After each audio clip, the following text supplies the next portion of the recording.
And then by God's grace, that is why I determined by the Spirit of God, I was going to have the highest, I was the first doctor in my family. They think the lines I have crossed, some of them have not even crossed. I am first, I would say I'm one of the most intelligent. But if you were looking for a dull person, you have seen a dull man. All right? So when we are talking, when we say they were amazed when they saw Jesus, they know him. This child grows in their area. This is Jesus that was running around with just pants, short, dirty clothes around. Then suddenly he began to teach. And then the wisdom that came from Jesus have never been seen before. So in their mind, they scoffed him. In their mind, they disdained him. That is why honor goes beyond mere lip service. It goes into what a man does with his heart and conduct towards men generally. It's not a thing of the lip. It's not lip. Because you know the person. You know his weaknesses. You know his shortcomings. So it goes beyond mere lip service. So now watch what happened. Watch what happened. They scoffed. And then this is what they said. Casually. Degradingly. He's just a carpenter. Listen. He's just a carpenter. They are trying to degrade him. He's just a carpenter. He's just a carpenter. Then watch again. The son of Mary and the brother of James, Joseph, Judas, and Simon. And his sisters live right here among us. Then watch the word. They were deeply offended. They were deeply offended and refused to believe him. Because they know his family background. They know where he comes from. They know all his weaknesses. Despite the wisdom he has and the teaching he is doing, and everywhere he went, he was blessing people, his own people refused to believe him. They refused to believe him. They disdained him. They despised him. They rejected him. Why? Because of what? Familiarity. We know him now. We know him. What can he offer me? What can he really offer me? Jesus was teaching.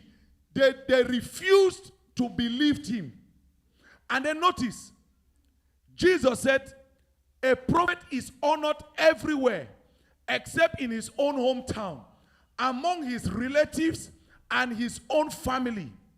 And verse 5, and because of their unbelief, he couldn't do any miracles among them except to place his hands on a sick folk.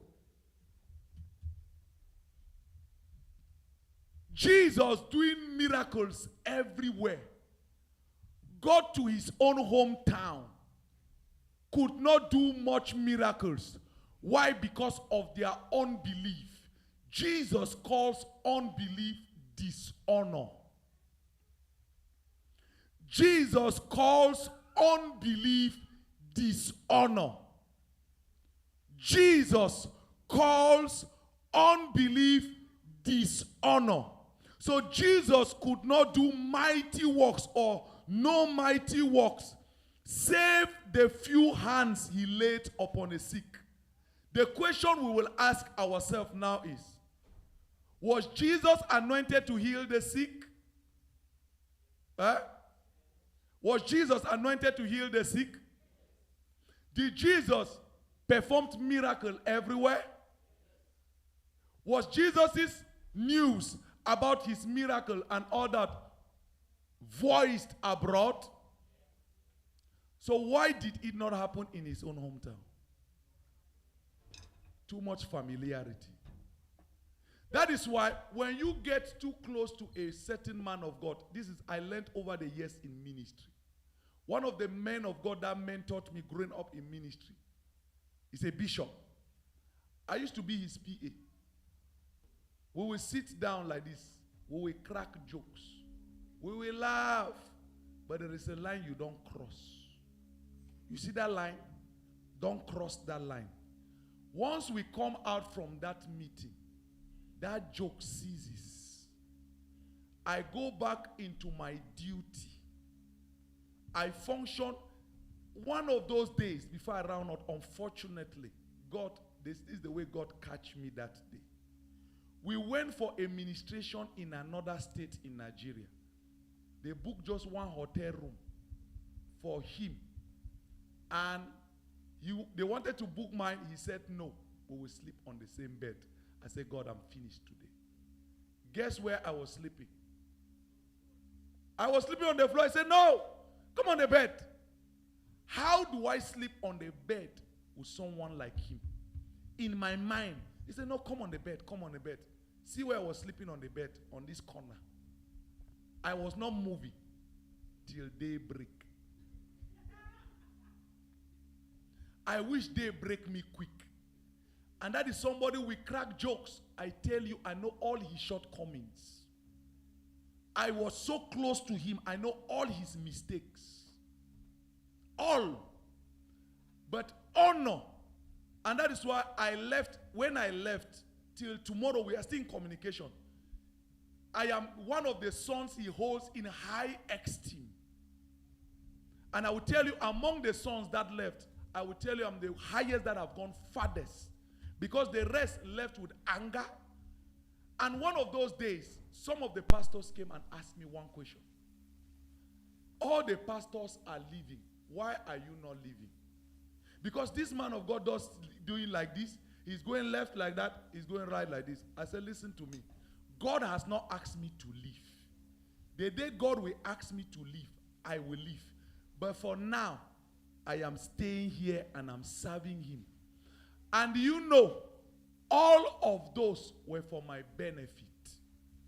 When you are living the life of honor, you are not doing it for anybody, you are doing it for yourself. Are you understand what I'm talking about? You are not doing, it doesn't matter how much familiar you are with that person. There is a time you don't cross the line. There is a time when your husband is speaking to you. He's speaking under prophetic unction. You don't cross the line. There is that time when your wife is talking. You know this is woman of God talking. You don't cross the line. There is that time when that sister is talking in that office. You don't cross the line. Rise up on your feet.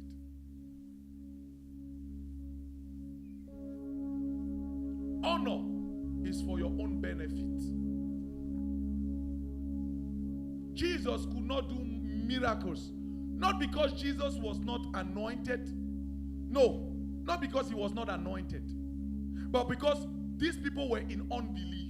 They were in dishonor. They were living in dishonor. And once you live in dishonor, honor cannot honor you. And you cannot receive when you are in dishonor. You cannot do what? When you are in dishonor. Did I say God's method on earth is a man? Did I say God's method on the earth is man? That is why God became a man to die for man. God, who became a man to die for man. So don't despise the man standing close to you. Don't. Turn to your neighbor and say, I will not despise you. Say, I will not despise you. Say, I honor you. I love you. I celebrate the grace of God over your life. Say, I celebrate the grace of God over your life. Say, I celebrate the grace of God over your life. Say, you are anointed. Say, you are anointed. Tell your neighbor, say, neighbor, you are anointed. Say, I honor the grace of God over you. Say, I honor the grace of God over you.